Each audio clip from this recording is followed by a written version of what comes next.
Алло? Привет? Nie mogę rozmawiać. Przez Bajkał idę.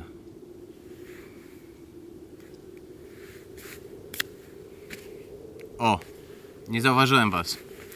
Nazywam się Piotrek Bratosiewicz, a to jest Collecting Stamps, mój projekt, którego celem jest odwiedzenie wszystkich krajów na świecie.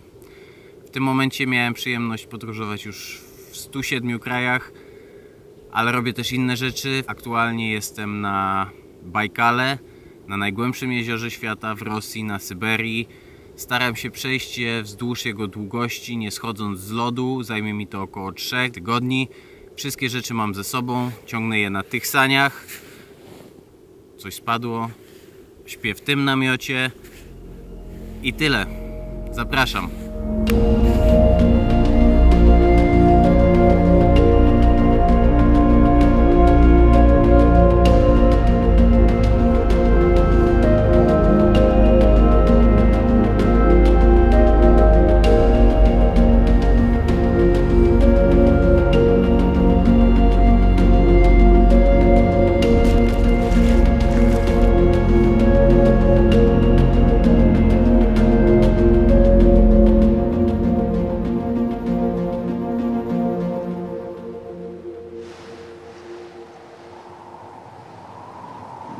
Bajkał, przyjacielu mój, tędy idzie moja droga. Pozwól jej prowadzić mnie i opiekować się mną. I ty też się mną opiekuj i też mnie prowadź. Zaczynamy. To są moje sanie, wszystko spakowane. To jest uprząż, jeden z najważniejszych elementów.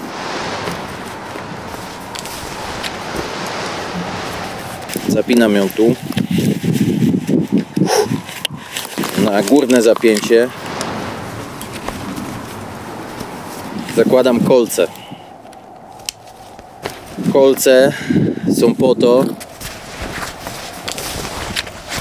że jak wpadnę do wody, czego oczywiście staramy się uniknąć, to żebym od razu mógł je wyciągnąć i móc się wydostać.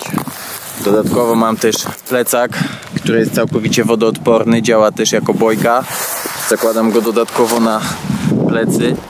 W nim mam wszystkie suche rzeczy na ewentualne przebranie się.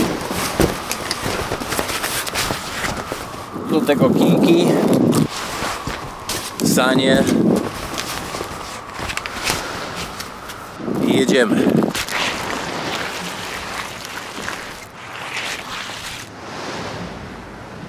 Pierwsze 10 km za mną, odszedłem dość daleko od brzegu. Widoczność wspaniała. Słońce jest perfekcyjne, warunki pogodowe perfekcyjne, a jest taka legenda oczywiście. Mówi się, że jak dobry człowiek przyjeżdża nad Bajkał, to przywozi ze sobą słońce. No i mamy pierwszy dzień i jest perfekcyjne słońce. Nie żebym myślał o sobie, że jestem dobrym człowiekiem, ale wspaniale wiedzieć, że Bajkał jest trochę po mojej stronie. Nie zmienia to jednak faktu, że jest oczywiście bardzo zimno, jak widzicie. Odpoczywam sobie.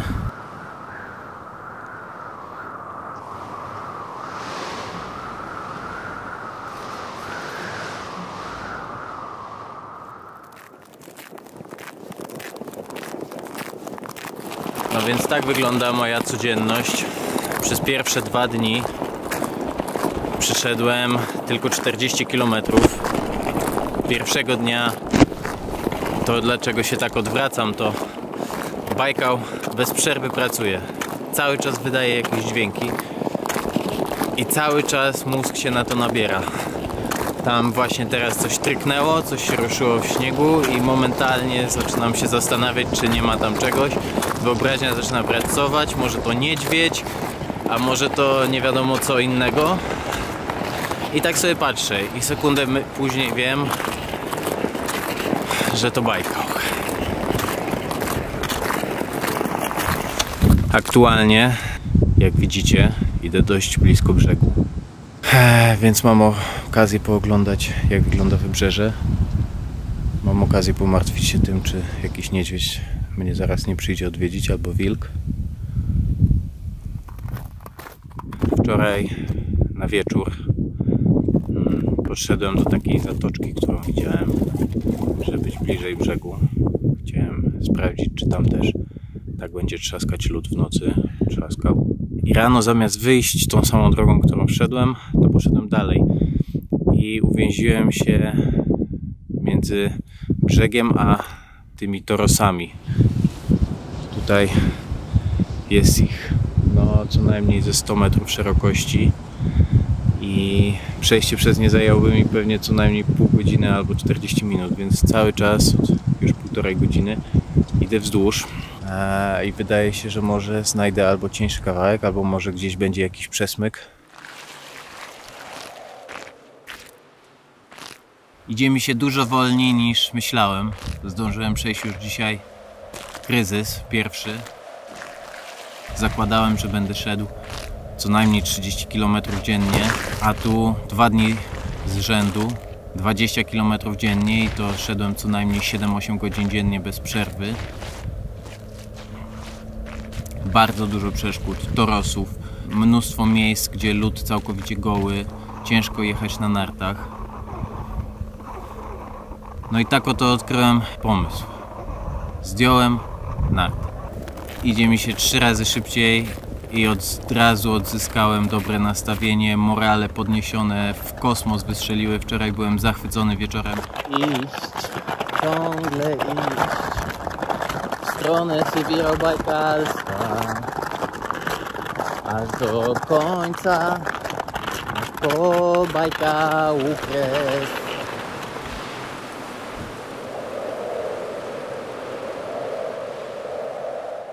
Czas na przerwę, czas na coś tam.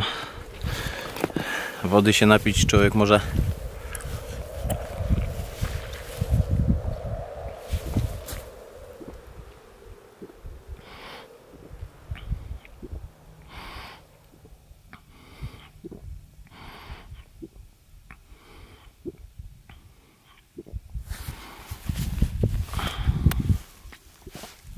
Starałem się jak najdłużej, uznałem, że to będzie śmieszne takie, że tak czekacie.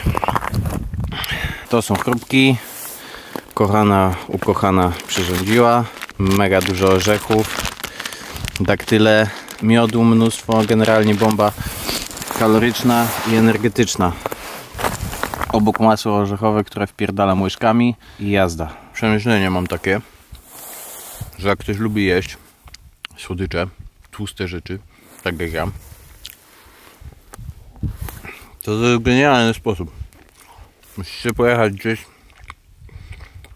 gdzie macie mega dużo wysiłku codziennie. Wtedy możecie jeść co chcecie i tak chudniecie. Bo choćby skały srały, to nie wyrobicie tych kalorii, ciągnąc jedzenie na worze, na saniach. Musiałby wam Putin catering przysyłać samolotem codziennie.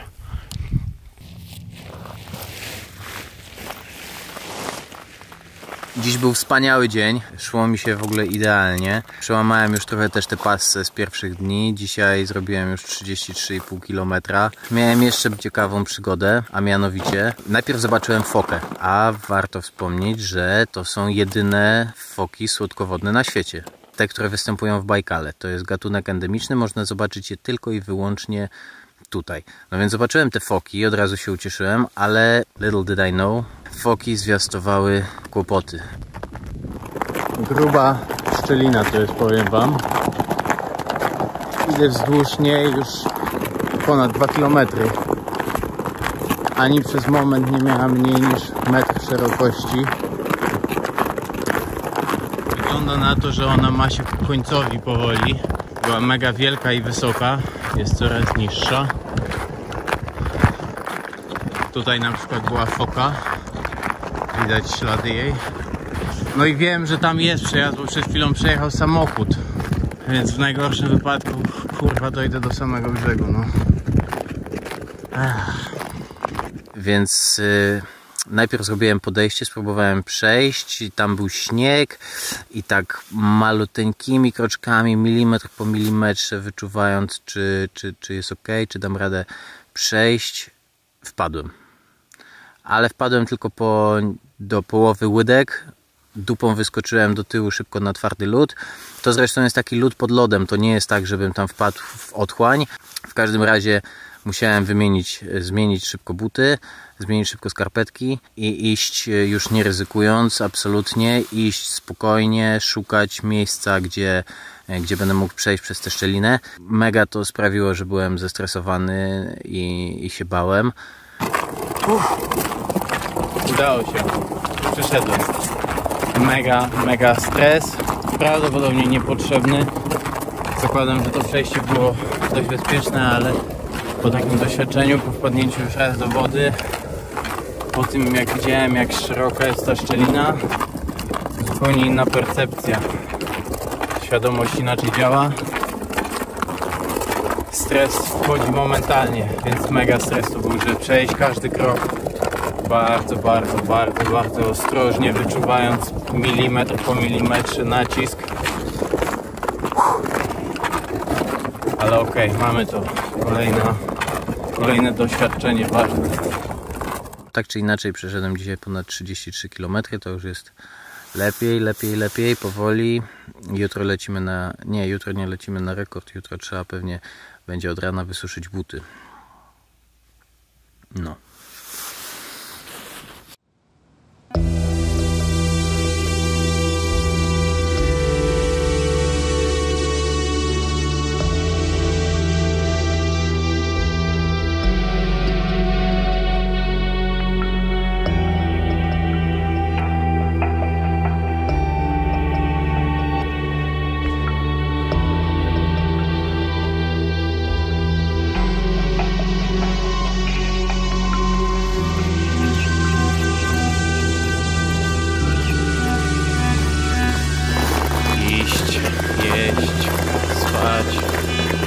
Jak Bratosiewicz, tylko iść, jeść, srać.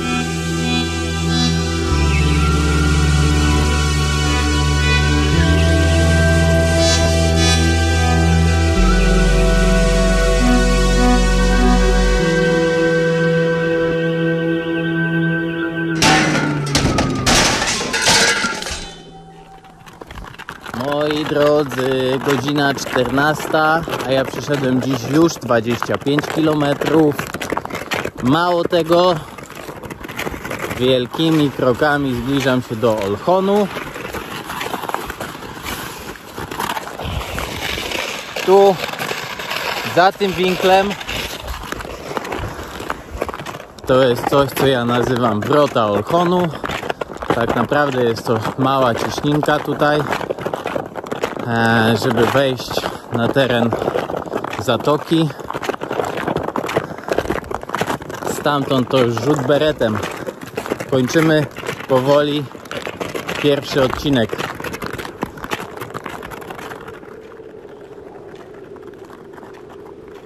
Mamy za sobą 6. dzień, dziś kolejne 40 km za mną.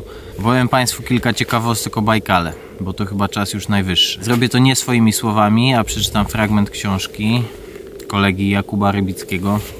Nie chciałbym powielać tego, co napisał, pomimo że są to głównie fakty liczbowe, ale jest to super napisane. Rosjanie kochają opisywać Bajkał w statystykach. Znajdziemy je na okładce każdego przewodnika, na ścianie baru, na stacji benzynowej, w gazecie, którą owinięto wędzonego omula i w przychodni zdrowia, gdzie możemy zaszczepić się przeciwko kleszczom. Powierzchnia 31 722 km². Utopiłaby się w nim cała Belgia, Dania czy Holandia, 8. pod względem powierzchni jezioro świata. Pojemność 23 000 km3 wody. Kilometrów, nie metrów. Więcej niż północnoamerykańskie wielkie jeziora razem wzięte. Największa głębokość 1642 metry, najgłębsze na świecie. Druga w kolejności Tanganika jest o ponad 200 metrów płytsza. Najgłębsze polskie jezioro Hańcza ma żałosne 108 metrów głębokości, a Morze Bałtyckie maksymalnie 459. Maksymalna grubość osadów dennych na dnie Bajkału około 8 km. Długość linii brzegowej około 2000 km. Wiek 25 milionów lat. Najstarsze na świecie jeziora żyją z reguły kilkanaście tysięcy lat. Nieliczne mają do miliona. Wysokość nad poziomem morza 457 metrów. Liczba wysp 26. Liczba trzęsień ziemi w roku 2000. Nie no, absurdalna jest ta reklama, kurwa, na środku Bajkału. Ta książka mnie tutaj w dużym stopniu przyprowadziła. Dziękuję Ci, Kuba, za to. Dziękuję Ci też za to, że pomogłeś mi się trochę przygotować i mentalnie, i sprzętowo do tej wyprawy. A ja tymczasem jutro przeprowadzam atak szczytowy. I tak, jazda z tym jeziorem.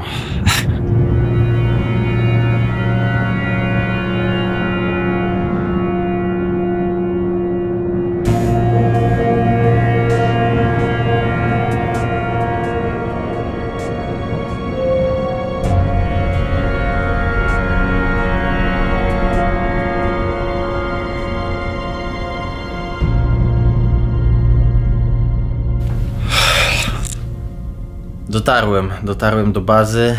Byłem tak zmęczony, że już nic nie nagrywałem pod koniec. Wieczorem na noc położyłem się spać. Wczoraj cały dzień leżałem, nie wychodziłem z łóżka. Masowałem się. Widoku moich stóp wam oszczędzę. Generalnie odpoczywam. Mam tu teraz kilka dni przerwy przed drugą częścią wyprawy. Wysuszyłem buty idealnie na kaloryferze. Dzisiaj pierwszy raz je założyłem od 2 dni i nie jest dobrze mieć je z powrotem na nogach. Ale dobrze, że są ciepłe, dobrze, że są suche. To jest najważniejsze. Dobrze, że będą dalej mi pomagać się przeprawić na ostatnie dni. A poza tym to jest mi dość ciężko psychicznie ostatnie 2-3 dni. Zastanawiam się cały czas tak naprawdę, czy iść dalej. Nie ma jakiegoś racjonalnego powodu, dla którego miałbym zrezygnować. Ale mam jakiś taki lęk w sobie, który nie do końca potrafię wytłumaczyć. Zatrzymuję się aktualnie w takim miejscu bardzo lokalnym. Ono się nazywa u Nikity. A Nikita jest bardzo znaną osobą tutaj na wyspie. Jest takim lokalnym celebrytą trochę. Bardzo wiele osób go szanuje i jest mu wdzięcznych, dlatego że po zakończeniu swojej kariery profesjonalnego ping-pongisty, a był on wicemistrzem Rosji w ping-ponga, to on jako pierwszy zobaczył w ogóle tak naprawdę potencjał, który może być w tej wyspie. Wcześniej ludzie naprawdę nie mieli tutaj absolutnie na chleb, a przez ostatnie 30 lat Olchon stał się najbardziej turystycznym miejscem na Bajkale. Ludzie są mu za to bardzo wdzięczni, dosłownie każdy go tutaj zna. Spędzę tutaj 4 dni, nie 2 czy maksymalnie 3, tak jak planowałem. Nikita nagle wyjechał. Bardzo chciałbym go poznać. On zresztą też powiedział, że fajnie jakbym został i żebyśmy się poznali. Dla mnie to też fajnie. Więcej czasu na regenerację. No i jedziemy zwiedzać Olchon dzisiaj. Jest kierowca Aleksander. Przyjechał UAZ-em. Spełnienie moich marzeń. Ostatnio jeździłem takimi w Mongolii. Kocham te samochody, one są w ogóle niezniszczalne.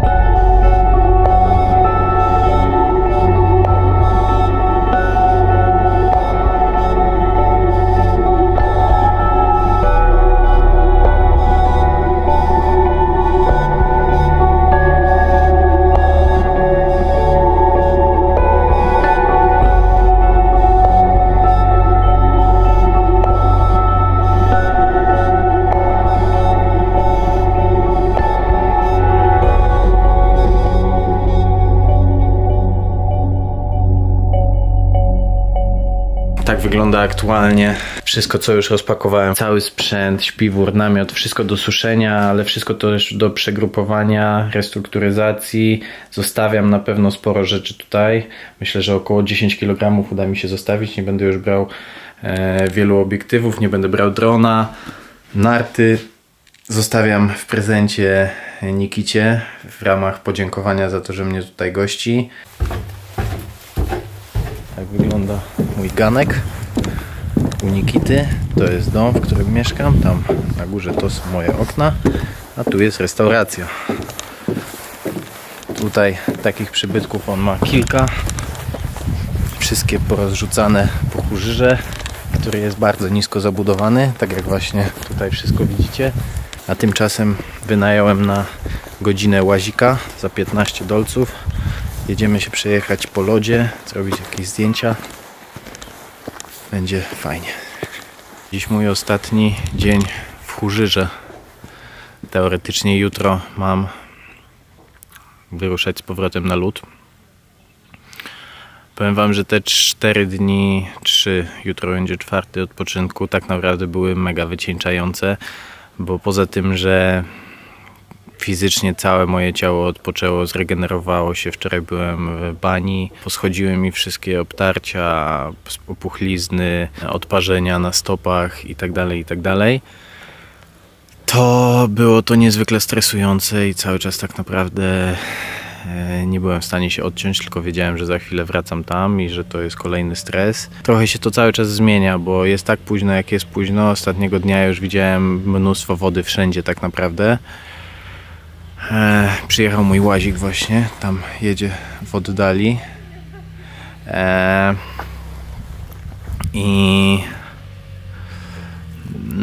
No i bardzo mi tutaj niektórzy odradzają. Tak naprawdę jakby, no widzę z drugiej strony, że cały czas samochody jeżdżą po lodzie, ludzie po nim chodzą, ale mówią, że lód jest nierówny, że tu może być tak, tu inaczej i tak dalej. No więc długo jeszcze nad tym debatuję. Zobaczymy.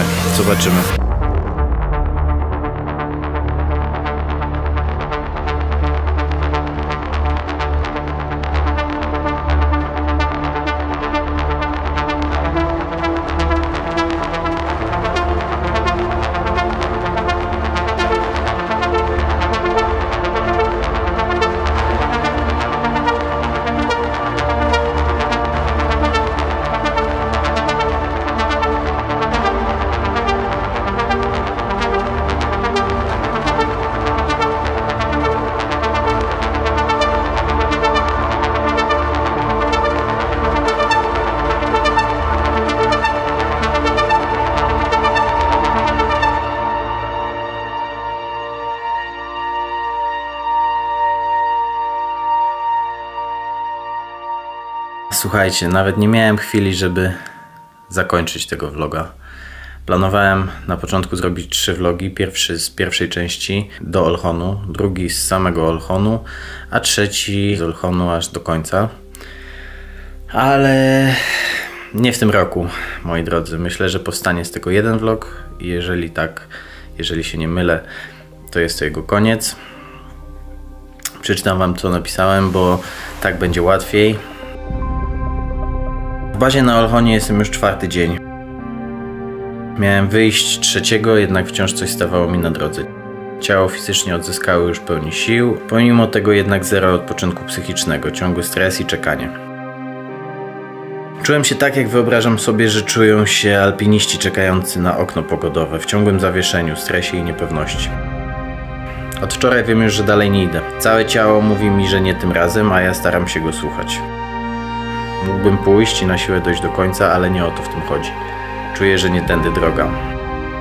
Dużą częścią takich wypraw i pomysłów jest umiejętność odpuszczania wtedy, kiedy trzeba. W innym wypadku kolejnej może już nie być. Chowam ego do kieszeni, uczę się pokory i podejmuję jedyną możliwą i odpowiedzialną decyzję. Z każdym dniem lód topnieje coraz bardziej, a co za tym idzie, choć racjonalnie wiem, że jest to wciąż dość bezpieczne, moja psychika cierpi i boryka się z ciągłym strachem. Pomimo, że w przeszłości tygodniami, a nawet miesiącami podróżowałem sam po świecie, na taki rodzaj samotności, gdzie najbliższy człowiek jest dziesiątki kilometrów dalej i nie ma żadnego kontaktu ze światem, być może w tym roku nie byłem jednak jeszcze po prostu gotowy. To mój ostatni dzień nad Bajkałem. Tak kończy się tegoroczna przygoda. Wyszedłem jeszcze do zatoki, wyszedłem na lód, pożegnać się z jeziorem, ze Świętym Morzem. To była niesamowita przygoda i wiem, że jeszcze tu wrócę. Wiem tu na pewno, wiem, że wrócę tu prawdopodobnie za rok. Sanie zostawiam na miejscu, dużo sprzętu zostawiam na miejscu. Bajkał zaczarował mnie i przyciąga mnie jak magnes. I nie widzę innej opcji niż to, żeby tu wrócić i za rok to przejść. Mam nadzieję, że każdy z Was kiedyś tu trafi. Będzie miał taką okazję. Dziękuję Ci, Bajkale, za ten bezpieczny odcinek, który pozwoliłeś mi przejść. Do zobaczenia. To jest książka, która była jedną z głównych inspiracji do mojej wyprawy, tej, na której jestem teraz. To dzięki tej książce pokochałem Święte Morze, na pewno. Napisałem w niej dedykację i tę książkę przekazuję na ręce Nikity, ale ona jest do odbioru dla kogoś z Was. Jeżeli ktoś z Was tutaj dotrze, to ona będzie tutaj czekać i mam nadzieję, że trafi we właściwe ręce, że ktoś przyjedzie i odbierze ją i da mi może znać. A jak ją przeczytacie, to niech idzie dalej w świat i dalej inspiruje i dalej przyprowadza ludzi nad bajką.